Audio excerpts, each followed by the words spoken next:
Assalamu alaikum wa rahmatullahi wa barakatuh. Welcome to the 9 p.m. English News Edition. Here are the headlines.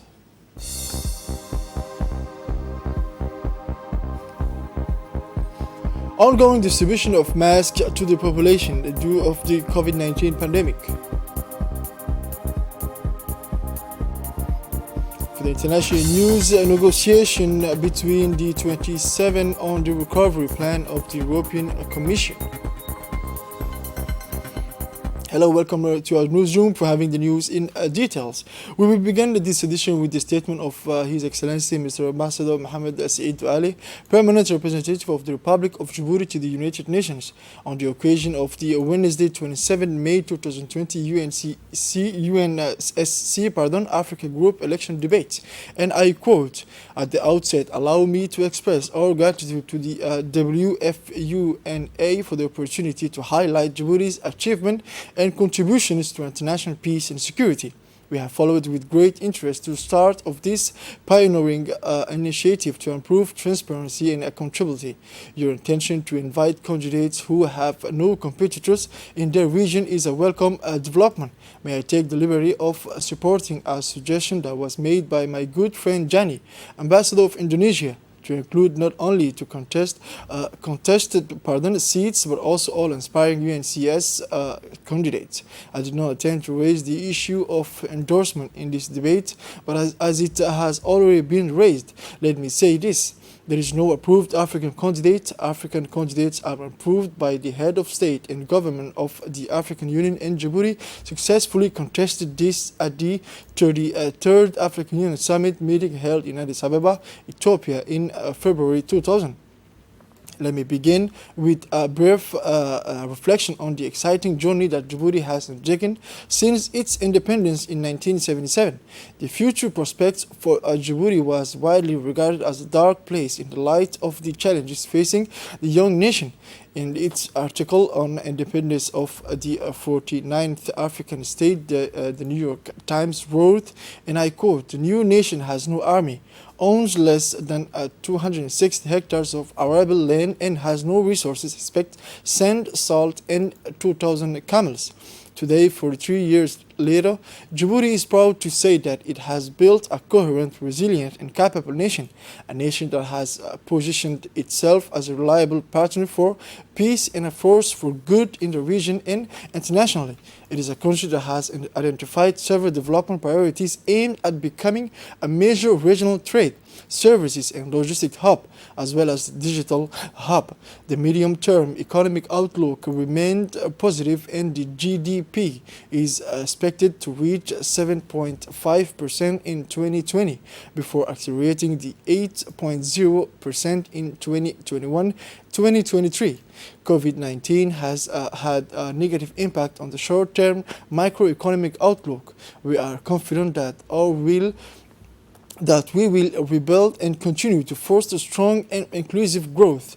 Djibouti is cited as one of the best performing countries in terms of testing and contact tracing. This virus has claimed so many lives in New York and around the world. I would like to pay tribute to their memory.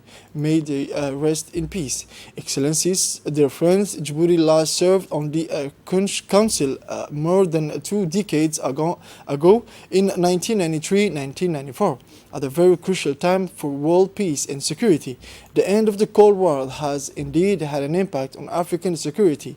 There has been a shift from interstate conflict during the Cold War to intra-state conflict in many parts of the continent, sometimes leading to the collapse of a state institution, including in our region, the Horn of Africa. Djibouti convened the first Somali National Conference in 1991 to help form a government, but the result was torpedoed by anti-peace actors, undermining the chances of restoring peace and security for decades. 25 years later, the Horn of Africa continues to face challenges, but also benefits from immense opportunities. Its four states have taken concrete steps toward greater economic integration. Djibouti is pleased to have hosted the ministerial follow-up meeting of the WB AFDB in January 2020 to deepen the conversation on how to implement a set of priority projects and programs that country have identified in advance of next year's financing forum. Dear friends, it is in this context that Djibouti has launched its candidacy for a seat on the UNSC for the period 2021-2022. We are encouraged, inspired, and buoyed by the positive development in the region. These successes and achievements strengthen our determination to serve the region, the African continent, and the global community, and to right our effort to build a safer, more secure, more prosperous, and a more sustainable world. Djibouti has always been an active and committed member of the United Nations and has contributed in many ways to existing and emerging challenges to international peace and security, including by opening its territory to the armies of the major powers engaged in the fight against terrorism and maritime piracy. It has a constant and historic commitment to the United Nations. In the contributing troops, Djibouti is a respected country that has always been committed to protecting civilian populations. Currently, Djiboutian peacekeepers are participating in numerous United Nations mandated operations in MINURSO, the MINUSCA, MINUSTA, and AMISOM. Djibouti is by far the FOSS member with the highest proportion of its national population deployed as peacekeepers.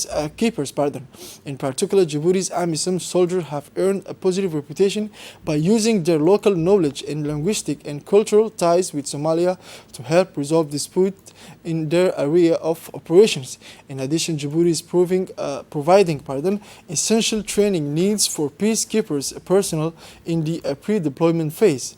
We stand ready to provide more female peacekeepers to meet the goals set by the United Nations. Most United Nations peacekeepers are now deployed in Francophone environments. That is why Djibouti is ready to offer its infrastructures to help provide training to offer Francophone countries. Excellencies, in 2000, Djibouti hosted the National Conference for Peace in Somalia, a groundbreaking IGAD conference led by Djibouti, which led to the formation of the first government to resume Somalia's seat at the UN after a long absence. Djibouti has served 3 times as a member of the African Union Peace and Security Council and plays a crucial role in the implementation of the initiative to silence the guns. Djibouti has just been re-elected to the same body of the 33rd African Union Summit for the 2-year period ending in April 2022. Djibouti has accumulated knowledge, expertise, and experience. It has the passion, motivation, and commitment to serve as a non-permanent member of the UN Security Council for the period 2021-2022. Due to its geostrategical position open to the Red Sea, the Arabian Sea, the Indian Ocean, and the Gulf of Aden, Djibouti has become a hub for counter-terrorism, maritime piracy, and other transitory threats to counter-terrorism operations, as well as the global shipping, economic growth, and regional stability. Since its independence, Djibouti has generously hosted refugees and migrants from neighboring countries, including Yemen. Your Excellencies, distinguished guests, dear friends, I have elected Djibouti will work with the permanent and non-permanent members of the United Nations Security Council to help address the many critical security threats and other challenging issues in today's world. It will strongly encourage the effort to uphold international law in the context of maintenance of international peace and security. Djibouti will continue to support discussion in the Security Council to address contemporary challenges such as climate change, famine, pandemic disease, international organized crime, cybersecurity, and so on. It is essential that the Security Council continue to shoulder its primary responsibility, in particular to resolve crisis in country-specific situation and to improve peacekeeping operation, as well as to develop new strategies for force generating in order to meet the foreseeable challenges of peacekeepers in the 21st century. Djibouti humbly requests the support of the countries for the candidacy of a peaceful nation that is willing, to cooperate with countries around the world in global effort to revitalize multilateralism. We remain intimidated and humbled by the demand of such a task, but its benefits outweigh the necessary effort. Djibouti is a reliable partner. Djibouti is a force for good. Thank you. Thanks again for inviting us. This exercise was extremely useful. We see it as a practical exercise that helps us to better understand the exceptions of other UN members of states and representatives of civil society. Djibouti will pursue a number of priority areas of mentioned in the various campaign documents, and as we discussed during today's interactive dialogue, Djibouti is committed to promoting a rules-based international order that has evolved over the centuries and took its present form in the aftermath of the Second World War. That order is now being challenged. Long-established rules are increasingly being circumvented. When international law is ignored, threats to international peace and security proliferate. Djibouti is aware that it seeks to join the Council at a time when its effectiveness and legitimacy are threatened by of political divisions. We all share the frustration of the challenges facing the Council in its effort to adopt a resolution on COVID-19. It is also reflect that the lack of significant progress in all country-specific situations on the Council agenda. The frustration of many partners, including many humanitarian organizations that have to deal with the devastating consequences in terms of loss of life and destruction of property. While recognizing those daunting challenges and taking into account the constraint facing the elected members of the Council, Djibouti is determined to do everything in its power to move forward. The Security Council can and must do more to address these threats. I ask you, what if the Council did not exist? In what kind of world we live? A world certainly much more dangerous. We need the Security Council to address the many transnational security threats such as terrorism, cyber security, and pandemics, to name but a few. Let us pool our efforts and work together to build a more effective Security Council, a political body that is committed to collective security and that does not shirk its responsibility, monitor implementation of its own decision. Once again, there is no African candidate according the African Union rules. Djibouti is unquestionably the only legitimate African candidate. Countries cannot simply cross the finishing line build a campaign on such a fragile basis. Why should a small state fade away if the rules have provided objective criteria in the past? There is no reason to abandon them in the present.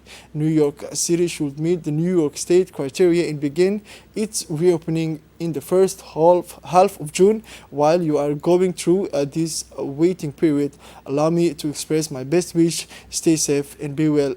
Thank you. It was the statement of His Excellency Mr. Ambassador Mohammed Said Ali, Permanent Representative of the Republic of Djibouti to the United Nations on the occasion on the 27 May 2020 UNSC African Group election debate.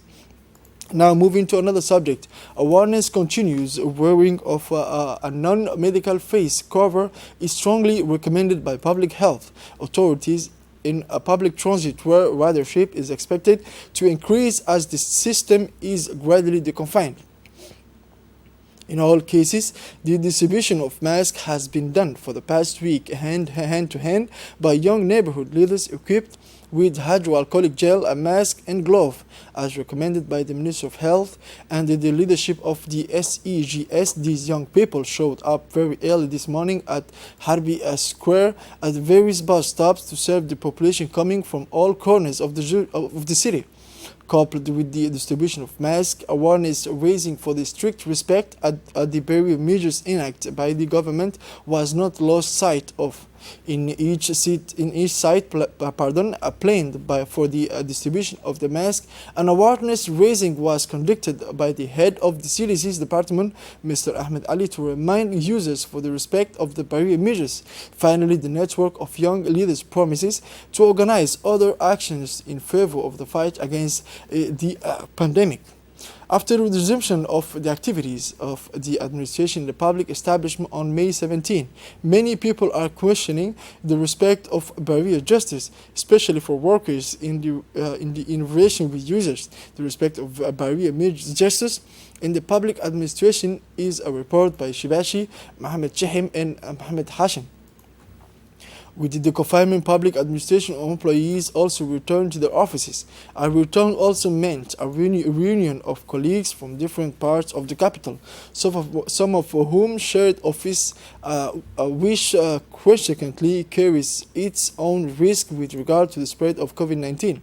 Moreover, with the end of Ramadan, more and more users go to settle their administrative documents, another factor of contaminations. To face this permanent risk, Prime Minister Abdul Qadir Kamil Mohammed, in a circular dated May 20, set out a management strategy for staff to reduce this risk. To optimize this strategy, and in accordance with the 20 May 2020 mechanism, the Executive Secretary in charge of the reform of the administration will soon organize a vast awareness-raising campaign at the level of all departments. Objective: to make respect for barrier justice a behavior to be adopted on a daily basis and during all working hours.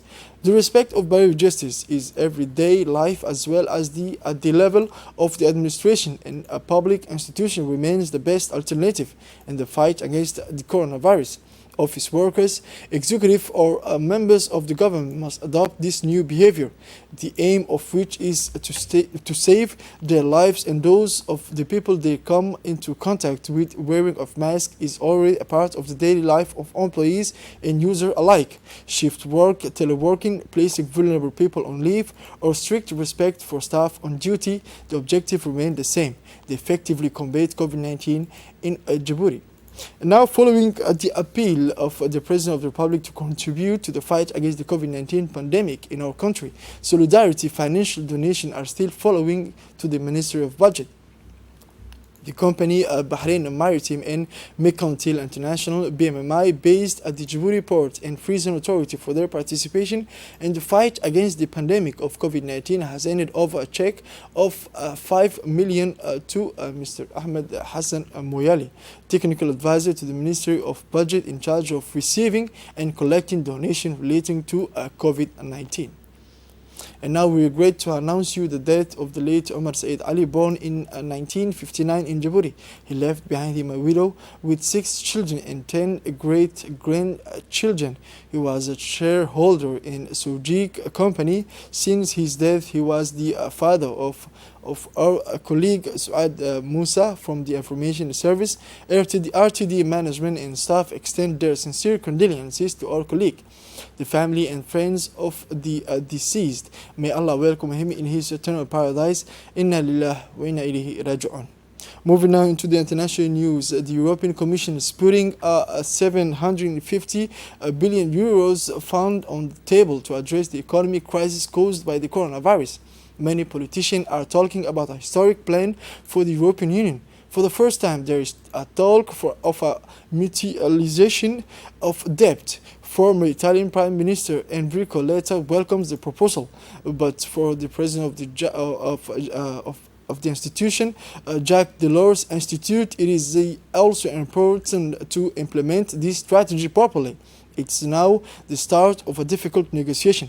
The plan has to be unanimously approved by the European Union's leaders, but 4 countries nicknamed the 4 Frugals, Austria, Denmark, and Netherlands, Sweden, are preserved. However, they have not rejected the proposal of thus leave room for talks. This is it for this edition of 9 p.m. Thank you for watching us and have a wonderful night.